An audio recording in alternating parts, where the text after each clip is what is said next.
अस्सलाम वालेकुम स्टूडेंट्स, हमारा आज का टॉपिक है historical perspective of special education, या सिंपली इसे हम हिस्ट्री ऑफ स्पेशल एजुकेशन कह सकते हैं। इस टॉपिक के अंदर हम देखेंगे कि मुख्तलिफ अदवार में स्पेशल या एक्सेप्शनल बच्चों के साथ कैसा सलूक किया जाता रहा, उन्हें कैसे ट्रीट किया जाता रहा, उनके लिए स्पेशल एजुकेशन का बाकायदा आगाज़ कब हुआ और इसकी एवोल्यूशन कैसे हुई।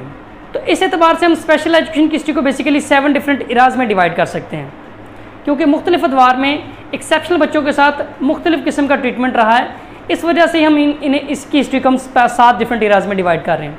नंबर 1 है the era of exclusion, extermination and abandonment. Number 2 है the era of acceptance as a subject of amusement and use.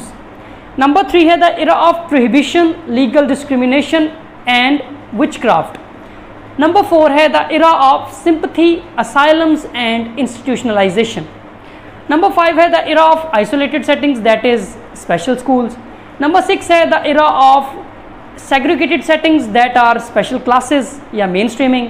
And number 7 है the era of inclusive settings और रेगुलर क्लासेस। ठीक है जी। तो इस लेक्चर में हम सबसे पहला जो इरा है that is the era of exclusion, extermination and abandonment की बात करेंगे। जैसा कि इसके नाम से जाहिर है कि इस दौर में एक्सेप्शनल बच्चों को सोसाइटी से सिंपली एक्सक्लूड कर दिया जाता था, निकाल दिया जाता था, एक्सटर्मिनेट कर दिया जाता था, उनका खात्मा कर दिया जाता था या अबैंडन कर दिया जाता था, उन्हें कहीं छोड़ाया जाता था, किसी भी तरीके से उनसे जान छुड़ा ली जाती थी। क्योंकि इस दौर में ये दौर बेसिकली ग्रीक्स का दौर या उससे पहले का दौर और इवन आफ्टर क्राइस्ट यानी रोमन एम्पायर में जो डार्क एजेस हैं 5th सेंचुरी BC तक ये दौर फैला हुआ है। इस दौर में जो एक्सेप्शनल बच्चे थे उन्हें खुदाओं की या गॉड्स की रेज, एंगर उसकी वजह समझा जाता था या उसका एक इशारा समझा जाता था कि आने वाले वक्तों में सोसाइटी पर कोई बुरा वक्त आने वाला है और उनके खुदाओं ने ये डिसेबल जो बच्चे भेजे हैं ये उसके एक साइन के तौर पे भेजे हैं, या ये उनके गुस्से की एक अलामत है, या ये उनके गुनाहों की वजह से सज़ा के तौर पर भेजे गए हैं। तो किसी भी सूरत में बहरहाल ये सोसाइटी पर एक बर्डन है और इससे जान छुड़ा ली जाए किसी भी तरीके से। तो इस मकसद के लिए उन्हें सिंपली कत्ल कर दिया जाता था, पैदा होते ही उनकी म्यूटिलेशन की जाती यानी बॉडी पार्ट्स को काट दिया जाता था, उनको बर्न किया जाता था यानी जला दिया जाता था, उनको पानी में बहा दिया जाता था, पहाड़ों से फेंक दिया जाता था, दरिया में बहा दिया जाता था, किसी बर्तन में या किसी गड्ढे में बंद करके दबा दिया जाता था या उसी कहीं वीराने में छोड़ आते थे। किसी भी तरीके से जिसे वो समझते थे कि ये सोसाइटी पर, क्योंकि डिसेबल पॉपुलेशन एक बोझ है, उनके खुदाओं के एंगर की वजह है या उसकी एक अलामत है, लिहाजा से जान छुड़ा ली जाए। तो इस एतबार से हम सबसे पहले अगर देखें तो जो नॉन हिस्ट्री है उसमें ग्रीक पीरियड में बाकायदा इसके प्रूफ्स मौजूद हैं, जिसमें उनकी एक थ्योरी थी एक्सपोजर थ्योरी या एक्सपोजर फिलॉसफी, जिसके तहत उनका मानना था कि वो स्पेशल बच्चों को एग्जीक्यूट नहीं कर रहे, कत्ल नहीं कर रहे, बल्कि वो उसे नेचर के सामने एक्सपोज कर रहे हैं। और नेचर क्योंकि बनाई है गॉड्स ने, तो बेसिकली ये गॉड्स को वापस कर रहे हैं। तो इस मकसद के लिए वो डिसेबल पॉपुलेशन को या एक्सेप्शनल बच्चों को पैदा होते ही कहीं वीराने में छोड़ आते थे। ठीक है जी। और उनका मानना था कि ये हमने खुदाओं को वापस कर दिया है, तो अगर तो ये इसकी डेथ हो जाती है वीराने में, तो जो कि ऑब्वियस बात है, एक नौमौलूद जो बच्चा है, न्यू बॉर्न बेबी है, वो कैसे सर्वाइव कर सकता है अकेला किसी विल्डरनेस में। बाय चांस कोई लाखों में एक ऐसा हो सकता है जिस पर ये मूवीज़ बहुत सारी बनी हुई हैं, मोगलीज और टार्जन्स वगैरह, कि कोई बच्चा ऐसे सर्वाइव कर गया हो, अदरवाइज़ नेचुरली ऐसा पॉसिबल नहीं है। ठीक है जी। तो वो उनका मानना था कि हम बेसिकली हमने गॉड्स को वापस कर दिया है, अगर वो उसकी डेथ हो गई तो बेसिकली वो एक सेक्रीफाइस होगी, खुदाओं ने उसकी कुर्बानी कबूल कर ली है, और अगर वो बच गया तो वो गॉड्स की मर्ज़ी होगी, वो उसे अगर बचने देते हैं तो। ठीक है जी। तो बहरहाल उन्होंने किया है जी, एक्सपोज कर दिया, एक्सपोजर फिलॉसफी के तहत गॉड्स को ये वापस कर दिया है। ठीक है जी। इसके अलावा वो बच्चों को पैदा होते ही कत्ल कर दिया करते थे। उनकी कोशिश थी कि इन बच्चों से जान छुड़ा ली जाए, क्योंकि ये बाद अज़ां सोसाइटी पर बोझ बनेंगे। ठीक है जी। थ्रू आउट द लाइफ इनको संभालना क्योंकि पड़ता है, और पहले फैसिलिटीज़ भी इस तरह की नहीं थी, इवन फ़िलासफ़ी ऐसी नहीं थी कि इनको संभाला जाए, इनकी केयर की जाए, और हमदर्दी का जज्बा भी नहीं था, लिहाजा कोशिश ये की जाती थी कि इनको पैदा होते ही कत्ल कर दिया जाए, इनका ख़ात्मा कर दिया जाए, इनसे जान छुड़ा ली जाए। तो इस एतबार से जो बड़े फेमस फ़िलासफ़र्स हैं ग्रीक पीरियड के, that are Plato and Aristotle, उनके भी यही नज़रियात थे और उनके नज़रियात की वजह से ही जैसे खुली छूट मिल गई। अगर एक जो सोसाइटी का स्कॉलर एक बात कह रहा है तो आम पब्लिक तो उसे बड़ी आसानी से एक्सेप्ट कर लेगी। जैसे अरिस्टोटल का मानना था कि जो एक्सेप्शनल बच्चे हैं वो इम्प्योरिटी हैं, ना खालिसपन है सोसाइटी का, सोसाइटी को प्योर होना चाहिए।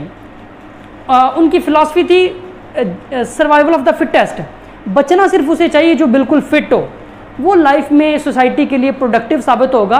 और जो फिट नहीं है यानी डिसेबल या एक्सेप्शनल जो बच्चे होते हैं वो सोसाइटी पर बोझ बनेंगे, लिहाजा इन बच्चों को पैदा होते ही ख़त्म कर दिया जाना चाहिए, कत्ल कर दिया जाना चाहिए, क्योंकि बाद अज़ा सोसाइटी पर बोझ होगा। तो ये अरिस्टोटल की फ़िलासफ़ी थी। इसी तरह अरिस्टोटल ने अपनी बुक रिपब्लिक के अंदर ये बाकायदा मेंशन किया हुआ है। इसी तरह प्लेटो का जो काम है उसमें भी बाकायदा रिटन प्रूफ मौजूद है कि उसका मानना था कि जो बच्चे पैदा होते ही जो नॉर्मल बच्चे हैं उनको तो स्पेशल उनके लिए आया का बंदोबस्त होना चाहिए, उनको पढ़ाया लिखाया जाना चाहिए, मुख्तलिफ स्किल्स सिखाई जानी चाहिए और वो बाद में सोसाइटी का एक एक्टिव पार्ट बने। और ऐसे बच्चे जो पैदा होते डिफॉर्म हों, डिसेबल हों, यानी इनकी बॉडी पार्ट्स कोई इसमें कोई मसला हो, या वो डेफ हों या ब्लाइंड हों, कोई भी प्रॉब्लम हो, तो ऐसे बच्चों को चाहिए कि उनको ऐसे ऑफिसर्स ऐसे ले जाएं जो उनको कहीं वीराने में जाकर छोड़ आएँ, ठीक है जी, और वहाँ फिर उन्हें एक्सपोज कर दिया जाए नेचर के सामने और मरने के लिए बेसिकली छोड़ दिया जाए, ताकि वो बाद में सोसाइटी पर बोझ ना बने। तो इनका मानना था सर्वाइवल ऑफ द फिटेस्ट, और ये सिर्फ फिट को बचना चाहिए और जो फिट नहीं है, जो डिसेबल हैं, उनसे जान छुड़ा ली जानी चाहिए, वो बर्डन बनेंगे।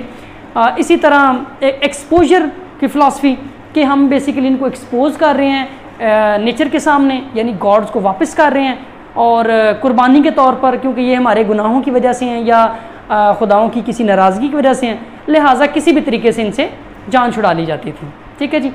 ग्रीक पीरियड के बाद रोमन एम्पायर में भी इसी तरह का सलूक इनके साथ किया जाता था। ग्रीक पीरियड में ही एक लॉ यूज़ किया जाता था, सोलोन्स लॉ। सोलोन्स लॉ के तहत पेरेंट्स को इजाज़त थी कि वो पैदा होते ही बच्चों को कत्ल कर सकते थे, ठीक है जी।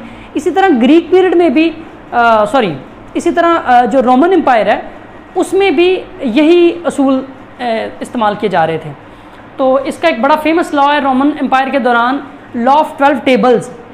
ये मैरिड लाइफ के हवाले से जो हस्बैंड है उसको बहुत सारी अथॉरिटी देता था ये लॉ। इस लॉ के अकॉर्डिंग जो मेल मेंबर है फैमिली का, यानी जो हस्बैंड है, उसके पास एब्सोल्यूट अथॉरिटी है कि वो अपने बच्चों में से किसी भी बच्चे को चाहे तो एक्सेप्ट करे पैदा होते ही, या रिजेक्ट कर दे।